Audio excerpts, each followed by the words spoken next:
તો હાલ એક બીજા મોટા સમાચાર ઉપર નજર કરીએ તો વલસાડથી સામે આવી રહ્યા છે। વલસાડ નવસારી ડાંગમાં ભારે વરસાદનો કહેર જોવા મળી રહ્યો છે। આપને જણાવી દઈએ કે શાળાઓ રસ્તાઓ બંધ થતા નીચાણવાળા વિસ્તારો ખાલી કરાયા છે।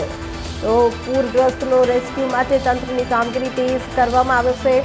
વરસાદથી લોકો ત્રાહિમામ પોકારી ઉઠ્યા છે। આશ્રય સ્થાનોમાં ફૂડ પેકેટ સહિત તમામ ચીજ વસ્તુઓ ઉપલબ્ધ કરાવવામાં આવી રહી છે। વલસાડ નવસારી ડાંગમાં ભારે વરસાદનો કહેર જોવા મળી રહ્યો છે।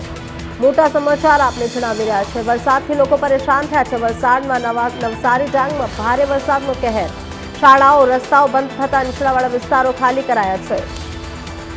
તો વિસ્તારોમાંથી રેસ્ક્યુ કરાયેલા લોકો માટે આશ્રય સ્થાનની વ્યવસ્થા કરવામાં આવી છે। આશ્રય મેળવેલા તમામ લોકો માટે પૂરતા પ્રમાણમાં ફૂડ પેકેટ્સ અને અન્ય જરૂરી સુવિધાઓ વહીવટીતંત્ર દ્વારા પૂરી પાડવામાં આવી રહી છે।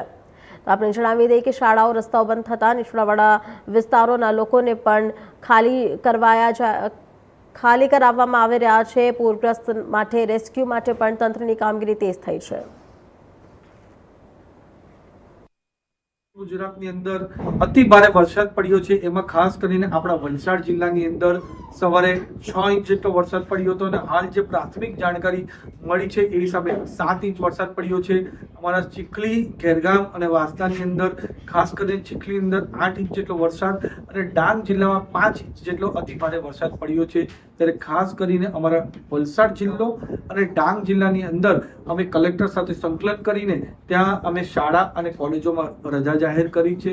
સાથે સાથે જે નીચાણવાળા વિસ્તાર છે ત્યાંથી પણ લોકોને રેસ્ક્યુ કરીને શેલ્ટર હોમમાં એમને રહેવાની સુવિધા અને જમવાની સુવિધા મળી રહે એના માટે પૂરો પ્રયત્ન કરી રહ્યા છે।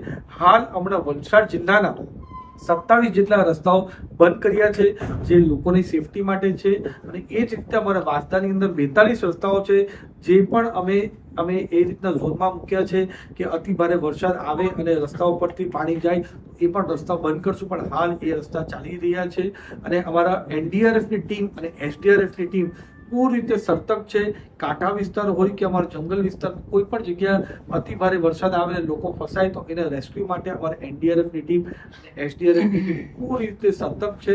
અમારા ગુજરાત રાજ્યના મુખ્યમંત્રી ભૂપેન્દ્ર પટેલ સાહેબ અને ઉપમુખ્યમંત્રી હર્ષભાઈ સંઘવી સાહેબે ખાસ અમને કહ્યું છે કે વલસાડ, ડાંગ અને નવસારીમાં ક્યાં પણ જરૂર પડે તો અમારી રાજ્ય સરકાર પૂરી રીતે